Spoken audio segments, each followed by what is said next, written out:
Hello students, इस video lecture में हम लोग strength of acid and base देखने जा रहे हैं और particularly strength of Lewis acid. हमने एसिड बेस और सॉल्ट आपका स्टार्ट किया था। उसमें एसिड और बेस को दो कैटेगरी में हमने बांटा, inorganic acid base, organic acid base.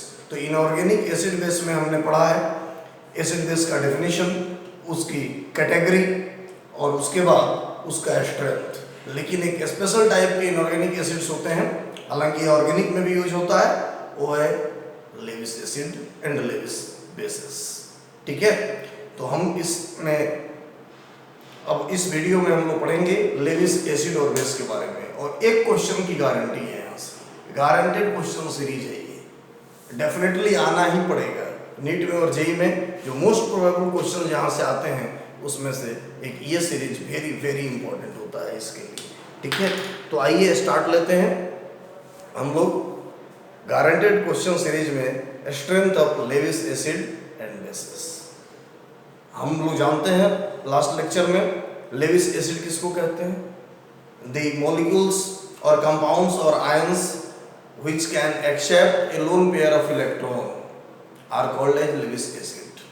ठीक है, लेविस एसिड हम लोग ऑलरेडी जानते हैं, फिर भी एक बार मैं बता देता हूँ। आइए फटाफट एग्जाम्पल के तौर पर देख लो। ठीक है, पहले ये जान लो लेविस एसिड। चलो देखो, Lewis acid acceptor of lone pair of electrons, acceptor of lone pair of electrons।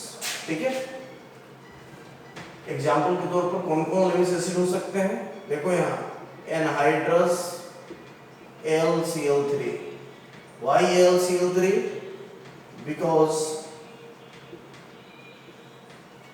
in AlCl3 the aluminum has incomplete octet। देखो कैसे, यहाँ एल्युमिनियम का यहाँ पे आफ्टर शेयरिंग 2 इलेक्ट्रॉन, यहाँ पे भी 2 इलेक्ट्रॉन, यहाँ पे भी 2 और यहाँ 2। तो बैलेंस इलेक्ट्रॉन, अगर balance electron of aluminium in AlCl3, aluminium trichloride या एल्युमिनियम क्लोराइड इसको आप कहते हो, इसमें कितना हो गया तो 6। याद रखना, don't keep any confusion, aluminium का बैलेंस इलेक्ट्रॉन 3 होता है लेकिन एटॉमिक स्टेट में।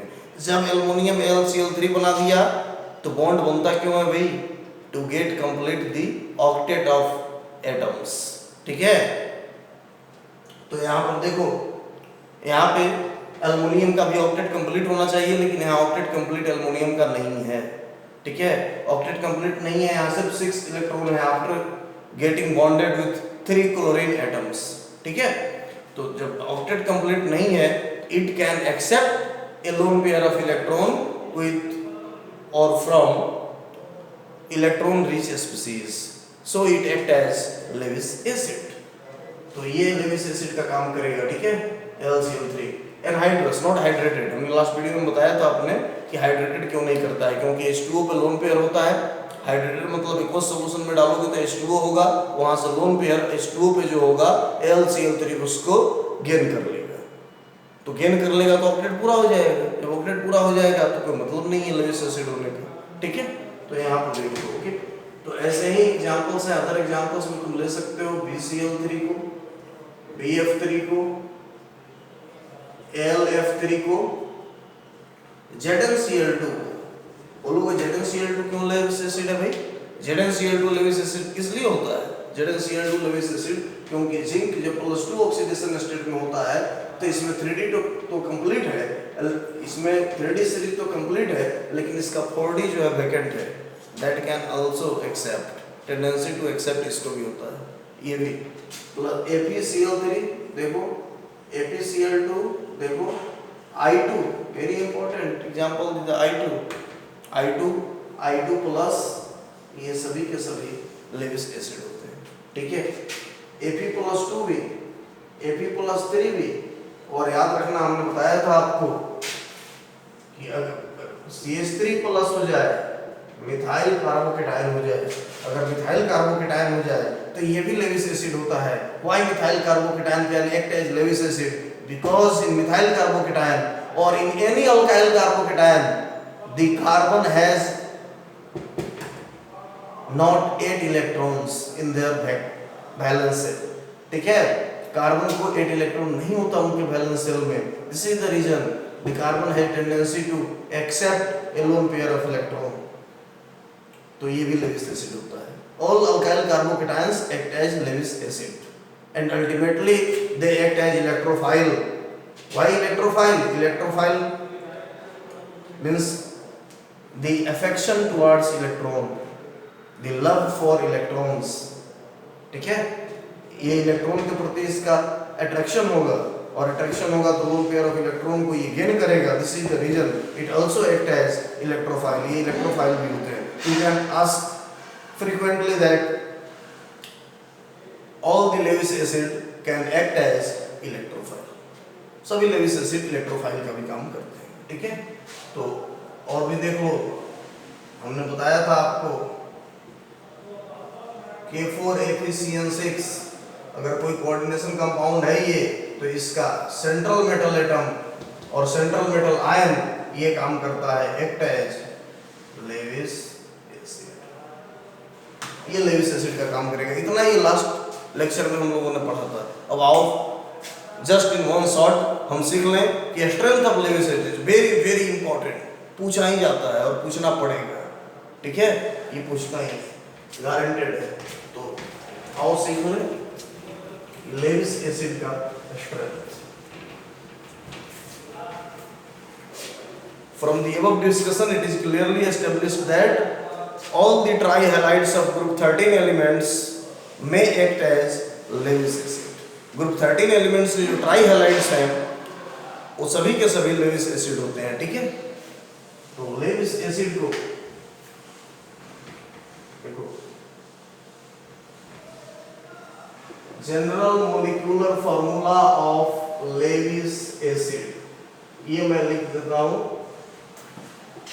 MX3. General molecular formula of Lewis acid is MX3. जहां M क्या है आपके पास? ग्रुप 13, इसी को आप कहते हो ग्रुप 3A एलिमेंट्स. और X क्या है यहां पे? हैलोजेंस. X क्या है आपके पास? हैलोजेंस. ठीक है, तो M की जगह पर कौन कौन से हो सकते हैं बताओ ग्रुप 13 में? Boron, aluminium, gallium, indium, thallium. Boron, aluminium, gallium, indium and thallium. चलो, अब अगर X की बात करो तो X इज हैलोजन. हैलोजेंस है यानी ग्रुप 17 एलिमेंट हैलोजेंस. ठीक है, क्या होते हैं ये? ग्रुप 17 और ग्रुप 7A एलिमेंट्स होते हैं. ठीक है, fluorine, chlorine, bromine and iodine ये हो सकते हैं. ठीक है, तो आप बताओ ये कितने एलिमेंट हैं? ग्रुप 13 में 5 और हैलोजेंस ये 4. ठीक है, अस्टेटिन रेडियो एक्टिव होता है, उसको हम लोग लेंगे नहीं. ठीक है, और ना अन ऑक्टियम को लेंगे. ठीक है, तो अब किसको लेंगे हम बता दो. अब हम लेंगे आपको बोरन से लेकर यहाँ पर थैलियम तक और यहाँ फ्लोरीन से लेकर आयोडीन तक. टोटल नंबर ऑफ MX3 यानी total number of Lewis acid कितने हो जाएंगे? Total number of Lewis acids बताओ कितने हो जाएंगे? 20. जब इसके साथ कंपाउंड बनेगा तो ये हो जाएगा MX3 20. Total number of Lewis acid यानी MX3 कितना हो जाएगा भाई? 20. MX3 20. ठीक है, अब इसका स्ट्रेंथ देखना है. वेरी इजी, बहुत ही इजी और फनी है. बिल्कुल ट्रिक से मैं सिखा दूंगा विद इन नेक्स्ट 2 मिनट. देखो कैसे. अब इसको हम लोग 2 पार्ट में डिवाइड कर लेते हैं. देखो केस 1, इसके स्ट्रेंथ का केस 1. ठीक है, if M equal to constant, अगर मेटल कांस्टेंट हो जाए यानी कोई भी ग्रुप 13 एलिमेंट हो जाए, ग्रुप 13 का कोई एक एलिमेंट हो कोई फिक्स एलिमेंट हो जाए, ठीक है, कांस्टेंट यानी फिक्स हो गया, और x क्या हो जाएगा यहाँ पर, ये वेरिएबल होगा, फ्लोरीन, क्लोरीन, ब्रोमीन, आयोडीन, ये हैलोजन क्या होगा, वेरिएबल होगा, ठीक है। फिर से समझ लो, दो केस बनेगा। पहला केस होगा जिसमें कि एलिमेंट कांस्टेंट है, यानी एक ही एलिमेंट के डिफरेंट ट्राई हैलाइड हो, और जो दूसरा केस हम बनाएंगे उसमें डिफरेंट एलिमेंट का सेम ट्राई हैलाइड होगा, ठीक है। तो यहाँ पर देख लो, जब m कांस्टेंट हो गया और x वेरिएबल हो गया, तो देखो कैसे एसिडिक स्ट्रेंथ डिसाइड होता है। अब देखो इस केस में इफ इलेक्ट्रोनेगेटिविटी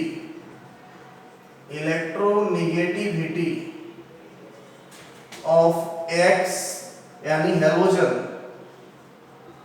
x यानी हैलोजन इंक्रीजेस, अगर इंक्रीज करेगा देन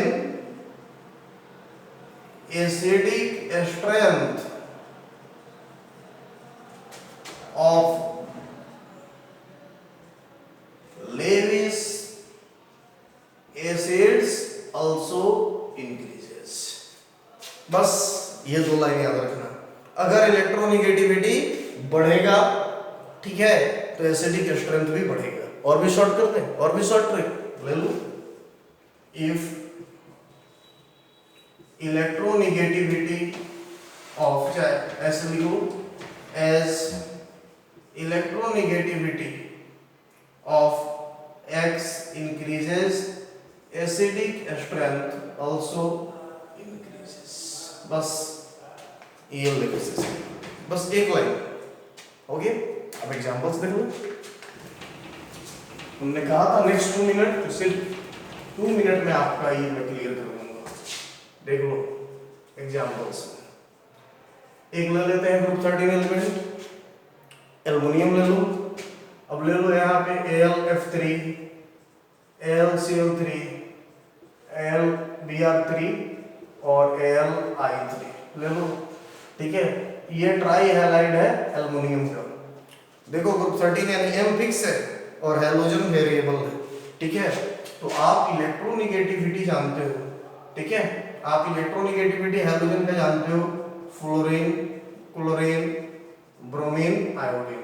मैंने EM लिखा है, EM फॉर इलेक्ट्रोनेगेटिविटी, ठीक है, ये शॉर्ट टर्म जानो। और जब ये इलेक्ट्रोनेगेटिविटी सबसे ज्यादा किसका है, फ्लोरीन का, तो एसिडिक स्ट्रेंथ सबसे ज्यादा कहाँ होगा, AlF3 का। तो acidic strength, S for acidic strength, AlF3, then AlCl3, then AlBr3, then AlI3।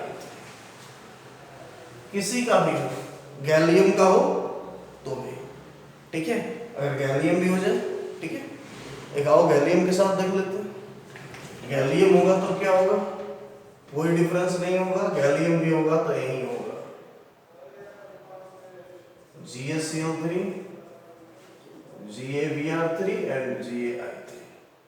देखो गैलियम क्लोराइड से लेकर गैलियम आयोडाइड, कुछ नहीं, बहुत ही आसान। इसमें भी एसिडिक स्ट्रेंथ आपको देखो, सबसे ज्यादा इसका और सबसे कम इसका, सबसे ज्यादा GaF3, सबसे कम GaI3। क्लियर हो गया आपका। अब देखो नेक्स्ट क्वेश्चन, NBBI क्वेश्चन जो अक्सर पूछा गया है और पूछा जाता है। यहाँ देखो, अगर BF3 हो जाए, BCl3, BBr3 और BI3,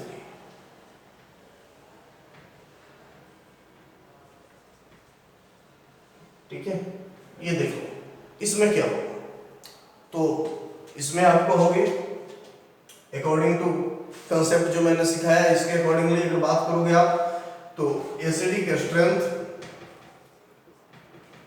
बात करोगे आप तो BF3, फिर BCl3, फिर BBr3, फिर BI3, ये करोगे। लेकिन याद रखना ये रॉन्ग है। क्या है ये, रॉन्ग है, इसीलिए मैंने लिख कर काट दिया। ये भी जानना जरूरी है, इस तरह लिख कर काट देना चाहिए जहां मिस्टेक हो, जो हमारे कंसेप्ट के अकॉर्डिंगली नहीं चले, थोड़ा नया कंसेप्ट आएगा यहाँ। ठीक है। अब कौन सा कॉन्सेप्ट नया है वो देख लो आप यहाँ पे क्या रीजन है। तो याद रखना BF3 के केस में, यहाँ BF3 केमिकल बॉन्डिंग में मैंने बताया है ये सब। देखो यहाँ बोरॉन है सेकंड पीरियड एलिमेंट, फ्लोरीन भी second period. This is electron deficient, this is electron rich. यहाँ लोन पेयर है फ्लोरीन के पास, ये डोनेट कर देगा अपने लोन पेयर को और ये बना लेगा, याद रखना, पी पाई बैक बॉन्ड, पी पाई बैक बॉन्ड बना लेगा, पी पाई बैक बॉन्ड बना लेगा। जो बैक बॉन्ड बना लेगा तो जो डिफिशियंसी है यहाँ इलेक्ट्रॉन की वो फुलफिल कर देगा fluorine. There is now no need to accept lone pair of electron. BF3 के पास यहाँ पे टेंडेंसी कम हो जाएगी लोन पेयर को एक्सेप्ट करने की, ठीक है। अब देखो fluorine, chlorine, bromine, iodine, size की बात करो अगर आप तो साइज सबसे बड़ा आयोडीन का, सबसे छोटा साइज हैलोजन में फ्लोरीन का। जैसे जैसे हैलोजन का साइज बढ़ता जाएगा बैक बॉन्ड बनाने की कैपेसिटी विथ बोरॉन ये घटता जाएगा। यही कारण है कि सबसे स्ट्रॉन्ग बैक बॉन्ड यहाँ बनेगा, सबसे वीक बैक बॉन्ड यहाँ बनेगा। ये भी अपने आप में एक क्वेश्चन है, ठीक है। इज टू फॉर्म बॉन्ड, तो is to form back bond में भी सबसे तगड़ा ये और सबसे कम ये, यही कारण है। This is the reason. अब बात करो स्ट्रेंथ की लेविस एसिड का, तो ये तो बैक बॉन्ड बना लिए, इस सबसे तगड़ा बैक बॉन्ड यहाँ बनेगा यानी सबसे कम एसिडिक ये होगा, और सबसे वीक बैक बॉन्ड यहाँ बनेगा, या कहो कि बैक बॉन्ड यहाँ बनेगा ही नहीं क्योंकि बहुत बड़ा साइज हो जाता है आयोडीन का। बैक बॉन्ड बनाने का ये कंडीशन है कि both the donor and acceptor atom should must have comparable atomic radius और साइज। इज इट क्लियर और नॉट? तो यहाँ पर देख लो, यहाँ पर अगर बात करोगे स्ट्रेंथ ऑफ लेविस एसिड यानी एसिडिक स्ट्रेंथ की बात करोगे तो सबसे ज्यादा Bi3, ये एक्सेप्शनल केस है, याद रखना। then BBr3, then BCl3, then BF3, याद रखना। और टेंडेंसी टू फॉर्म बैकबॉन्ड बोल दिया इसमें, तो सबसे ज्यादा किसका होगा? BF3 का, और सबसे कम किसका होगा? Bi3 का, ये भी याद रखना। यानी बैक बॉन्डिंग का टेंडेंसी कैसे सबसे ज्यादा हो जाएगा? तो BF3 टू Bi3। यानी ये जो ट्रेंड हमने लिखा है अगर इसको करेक्ट करना हो तो ये बैक बॉन्ड के लिए होगा, ठीक है। क्लियर? ये एक्सेप्शनल केस बहुत बार का पूछा हुआ केस है, याद रखना, ठीक है। नेक्स्ट केस 2 में आओ। केस 2 क्या है? ठीक है, अब केस 2 की बात कर लो आप जरा। हम केस 2 की बात करते हैं। केस 2 में आओ। इफ यहां पर देखो M equal to boron, aluminium, gallium, indium and thallium, ये हो गया, ठीक है। And X equal to constant, X constant हो गया यानी हैलोजन कांस्टेंट हो गया। अब क्या होगी? अब इसमें देखो as electronegativity, N for electronegativity of, ठीक है, M बोले तो ग्रुप 13 एलिमेंट, ठीक है ना, इंक्रीजेस, ठीक है, acidic strength will also increases as the electronegativity of M की इलेक्ट्रोनेगेटिविटी जैसे बढ़ेगी एसिडिक स्ट्रेंथ वैसे बढ़ेगा। अब X पे डिपेंड नहीं करेगा, जो कांस्टेंट होता है उस पर डिपेंड नहीं करता है, जो वेरिएबल होता है इसमें इस केस में उसी पे डिपेंड करता है, ठीक है। देख लो अच्छे से ट्रिक, क्लियर हो गया। अब एक एग्जांपल लेते हैं, ठीक है। अब देखो अगर हमने ले लिया BCl3, LCl3, GaCl3,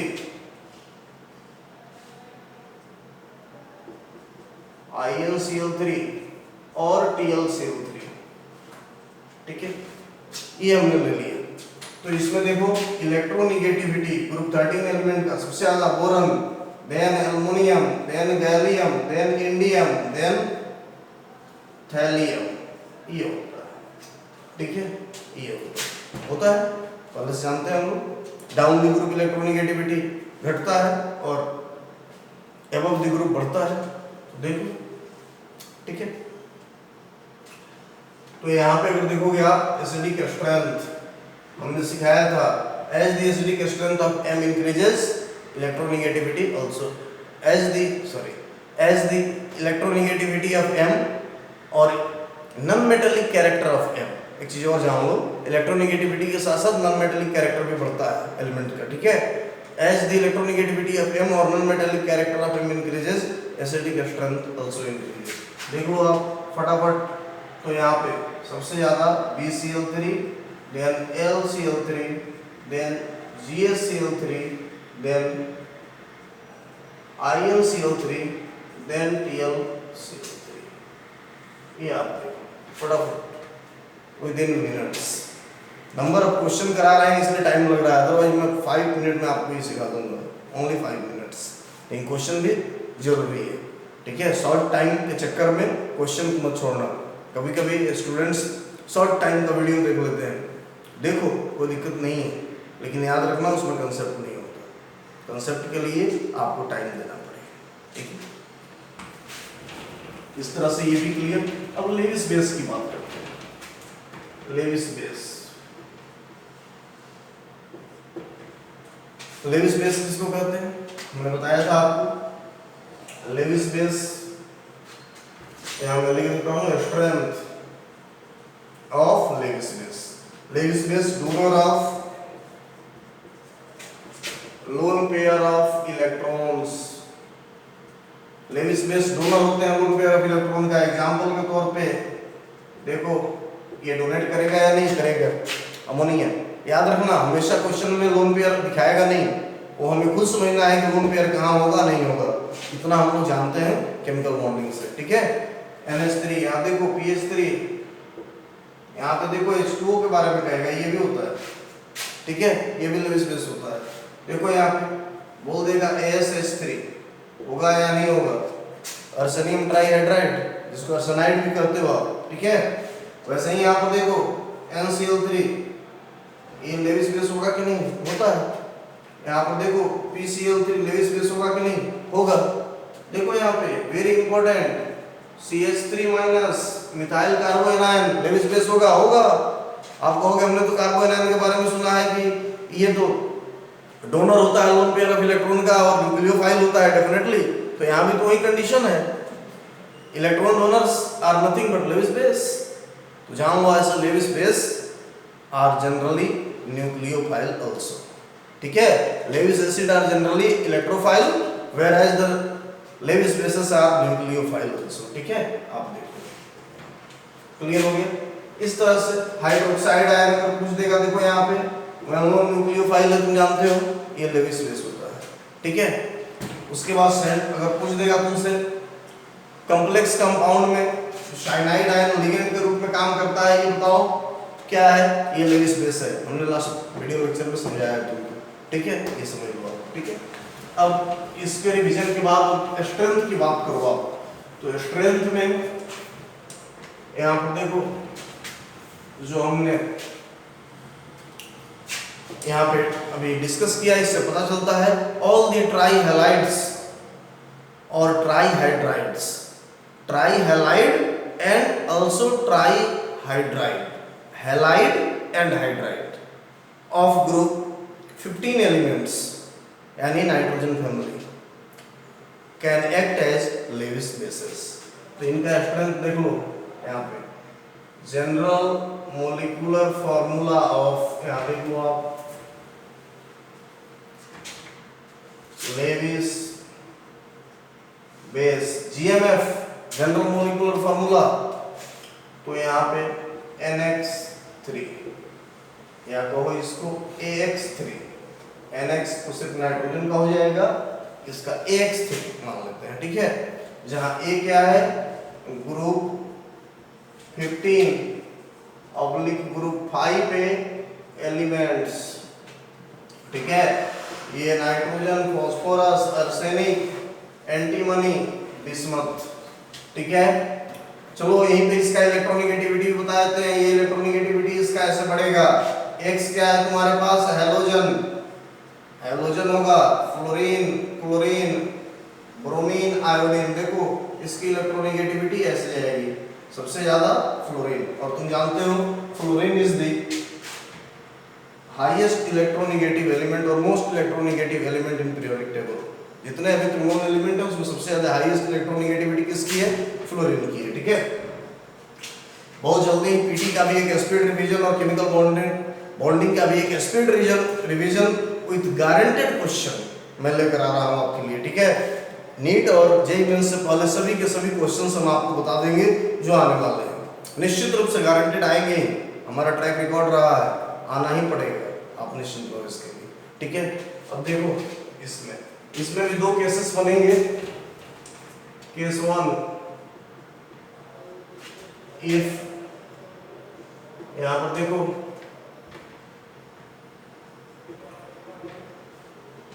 यहाँ पे पहला केस और दूसरा केस यहाँ पे बनेगा। एक बार ये कांस्टेंट करेंगे, एक बार x कांस्टेंट करेंगे। ठीक है, एक बार इसको कांस्टेंट करेंगे, एक बार x को कांस्टेंट करेंगे। तो इस बार a को वेरिएबल रखते हैं, यानी nitrogen, phosphorus, arsenic, antimony, bismuth रखते हैं, और x को कांस्टेंट रखते हैं। x को क्या रखते हैं? कांस्टेंट रखते हैं। अब देखो बेसिक स्ट्रेंथ Bs कहेंगे, एसिडिक स्ट्रेंथ को S, बेसिक स्ट्रेंथ को Bs। ठीक है, तो as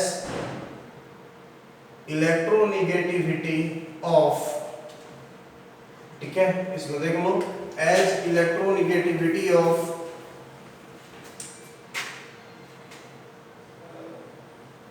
A increases, basic strength also increases। ये ट्रिक है इसका।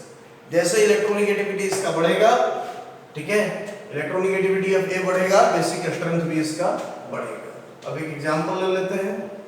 देखो अगर आप ले लो NCl3, PCl3, SCl3, SbCl3 और BiCl3 ले लो, ये एग्जांपल आप ले लो। ठीक है, इसमें nitrogen, phosphorus, arsenic, antimony, bismuth सभी सेंट्रल जो एलिमेंट है वो वेरी कर रहे हैं, जबकि हैलोजन इसका कांस्टेंट है, यानी क्लोरीन की ये ट्राई हैलाइड है। ठीक है, तो अब ले लो, आप बात करो। ठीक है, क्लोरीन के ट्राई हैलाइड मतलब आप कह सकते हो इसको ग्रुप 15 एलिमेंट के ट्राई हैलाइड। ठीक है, ये ज्यादा करेक्ट होगा। ठीक है, तो आप अगर बात करो एसिडिक बेसिक स्ट्रेंथ का, तो क्या हो जाएगा? क्या समझाया हमने? जैसे इलेक्ट्रोनेगेटिविटी एलिमेंट A का बढ़ेगा, बेसिक स्ट्रेंथ भी बढ़ेगा। ठीक है, तो सबसे ज्यादा NCl3, क्योंकि इसकी नाइट्रोजन की इलेक्ट्रोनेगेटिविटी सबसे ज्यादा होती है, अभी हमने बताया आपको, फिर SCl3, फिर SbCl3, फिर आपके पास आ गया BiCl3। देखो याद रखना, बस एक लाइन में ये कंसेप्ट याद रखना, तुम्हारा क्वेश्चन बन जाएगा। ठीक है, ओके। नेक्स्ट वन देखो, यहाँ अगर इसी केस में तुम्हें ट्राई हाइड्राइड दे दिया, हैलाइड नहीं, ट्राई हाइड्राइड, एक स्पेशल एग्जांपल लेते हैं। देखो NH3, PH3, SbH3, BiH3, बीच में यहाँ पे ASH3 भी होगा, ये ले लिए। तो अब बताओ इसका बेसिक स्ट्रेंथ, कुछ नहीं करना है, इलेक्ट्रोनेगेटिविटी ऑफ A याद रखना। तो इलेक्ट्रोनेगेटिविटी ऑफ A ज्यादा जिसमें, इसका भी बेसिक स्ट्रेंथ वैसे ही बढ़ेगा। ठीक है, यहाँ देखो, कुछ नहीं करना इसमें, बस ये याद रखो और कुछ नहीं तुम्हें करना है। ठीक है, चलो देखो, क्लियर हो गई? बहुत बार का ये पूछा हुआ क्वेश्चन। इसमें डाइपोल मोमेंट भी पूछ देता है, NH3 से लेकर और BiH3 तक सबसे ज्यादा डाइपोल मोमेंट भी NH3 का होता है। और भी बहुत सारा ट्रेंड है इसका, पी ब्लॉक लेकर आ रहे हैं, उसमें बताएंगे हम आपको। फिलहाल यहाँ पे कंसंट्रेट कर रहे हैं इस ट्रेंड पे। ठीक है, अब इसके बाद केस 2, अगर केस 2 में बात करो तो A कांस्टेंट और X वेरिएबल, यानी फ्लोरीन, क्लोरीन, ब्रोमीन, आयोडीन। तो इसमें देखो as electronegativity of X increases, basic strength decreases. जैसे इलेक्ट्रोनेगेटिविटी X का बढ़ेगा, बेसिक स्ट्रेंथ घट जाएगा। क्यों? क्योंकि हैलोजन क्या करेंगे, सेंट्रल एटम से इलेक्ट्रॉन डेंसिटी को घटा देंगे, अपनी ओर खींचेंगे, और जब सेंट्रल एटम से इलेक्ट्रॉन डेंसिटी डिक्रीज होगा तो tendency to donate lone pair अपने आप डिक्रीज हो जाएगा। Hence basic strength will also decreases. ठीक है, तो अब देख लो एक एग्जांपल इसका। अगर एग्जांपल ले लें NF3, NCl3, NBr3 और Ni3, अगर इसकी बात करो तो सबसे ज्यादा बेसिक स्ट्रेंथ की अगर बात करोगे, देखो अगर हम बात करें सबसे ज्यादा बेसिक कौन होगा, तो इससे देखो यहाँ सेंट्रल एटम सबका कांस्टेंट है, यानी ए कांस्टेंट है, x वेरिएबल है। As the electronegativity of x increases basic strength decreases. सबसे ज्यादा इलेक्ट्रोनेगेटिविटी फ्लोरीन का, इसलिए सबसे कम बेसिक ये, सबसे कम इलेक्ट्रोनेगेटिविटी आयोडीन का, इसलिए सबसे ज्यादा बेसिक ये। ठीक है, तो ये आपका एसिड बेस जो लेविस से रिलेटेड था, लेविस एसिड बेस का स्ट्रेंथ था जो समाप्त हो गया। ठीक है, एक स्पीड रिवीजन हम लोगों ने कर लिया इसका, और एक क्वेश्चन गारंटेड रहता है आएगा। ठीक है, नेक्स्ट वीडियो लेक्चर में हम लोग ऑर्गेनिक एसिड की ओर बढ़ेंगे। ऑर्गेनिक एसिड को भी कई डिवीजन में हम लोग बांट कर देखेंगे। ठीक है, तब तक के लिए इसको रिवीजन करके आप आइए, फिर नेक्स्ट वीडियो में ऑर्गेनिक